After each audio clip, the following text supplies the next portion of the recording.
hôm nay mình đi hái bắp chuối nha mọi người. Để coi mình làm món gì với bắp chuối nha.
Hello cả nhà, hôm nay mình ăn món miền Trung nha. Đây là món mì Quảng.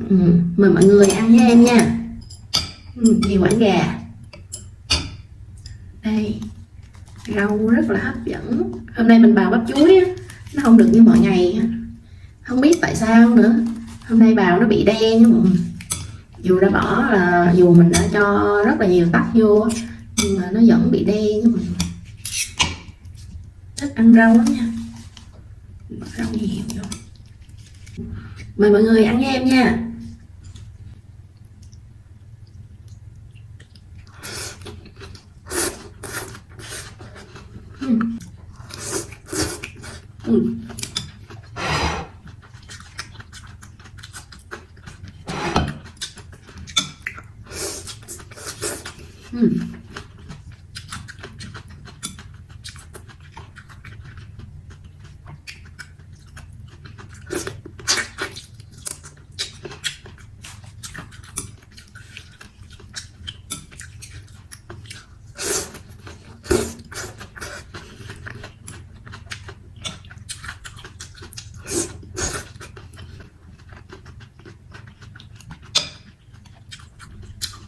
Nó mề gà.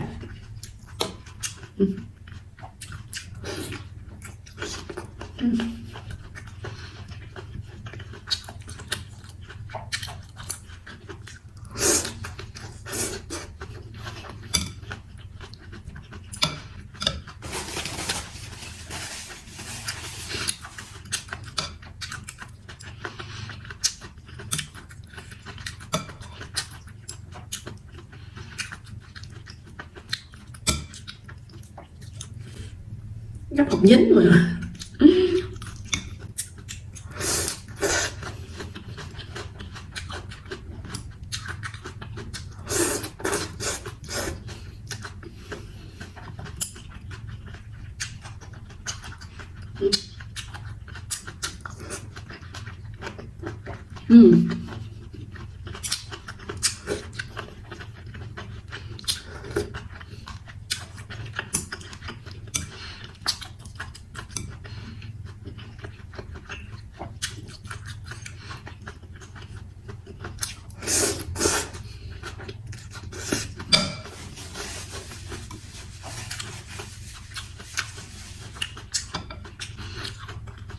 Ăn với bắp chuối sống rồi thơm ngon.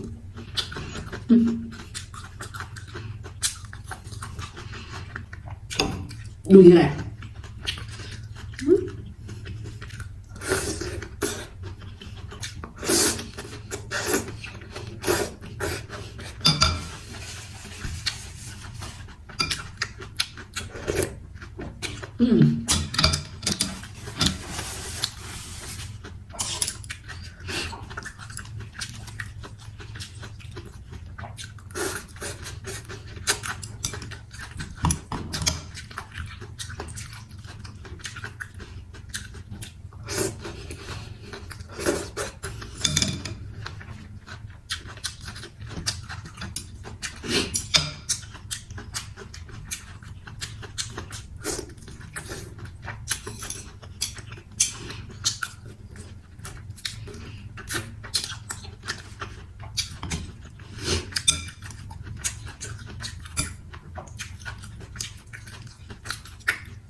Cay quá.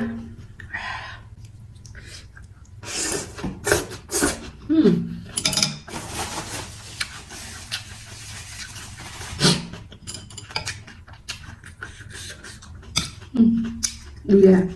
Đùi gà.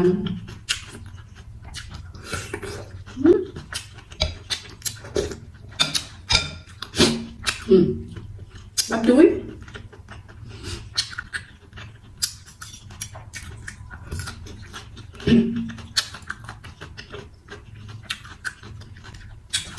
Ngon quá.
Chan trứng bắn rồi.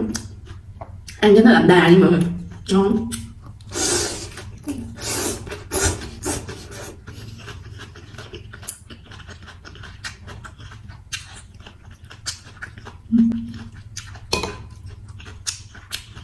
Tiếp gà.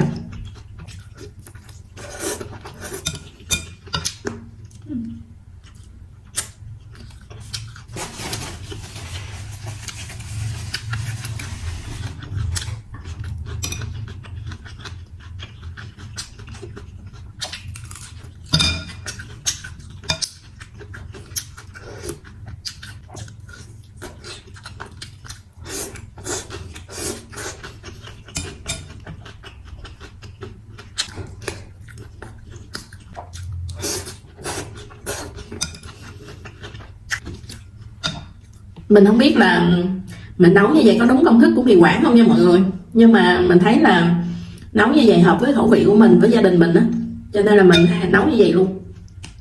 Ăn cảm giác là nó hợp khẩu vị á, thấy nó ngon á, chứ không biết là nấu có đúng với lại công thức nấu mì Quảng của miền Trung không nha.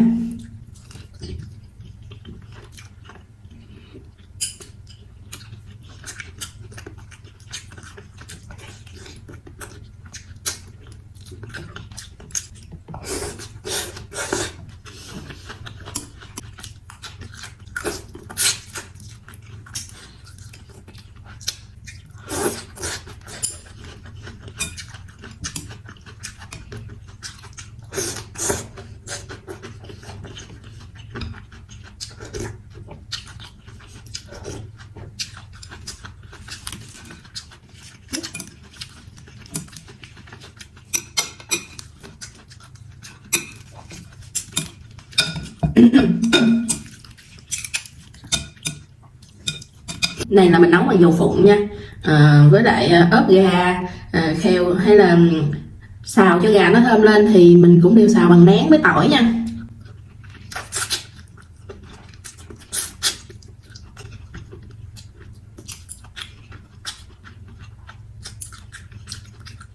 Mình ốp rất là nhiều nén ở trong này nha mọi người.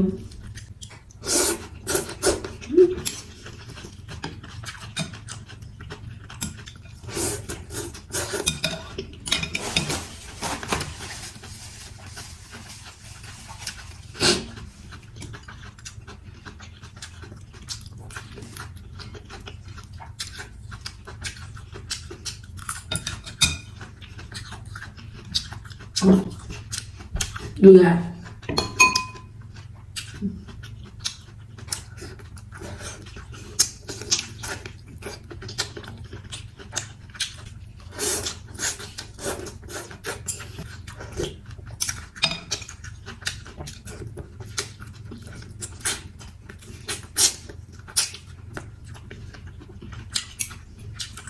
Cái cổ gà rồi.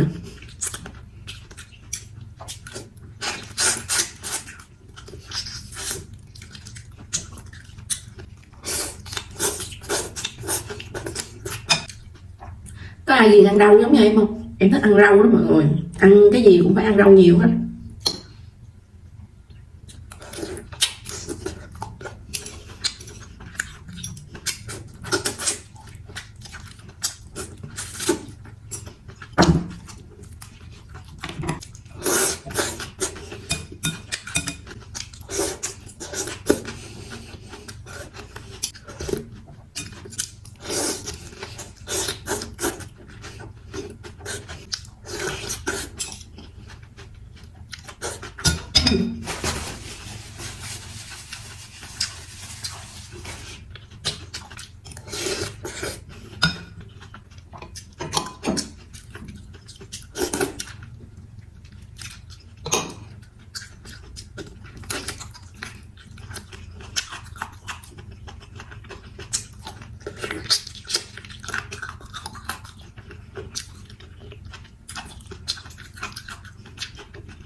Video đến đây là kết thúc rồi. Cảm ơn mọi người đã dành thời gian xem hết video của mình. Đừng quên nhấn like và đăng ký nha. Bye bye mọi người.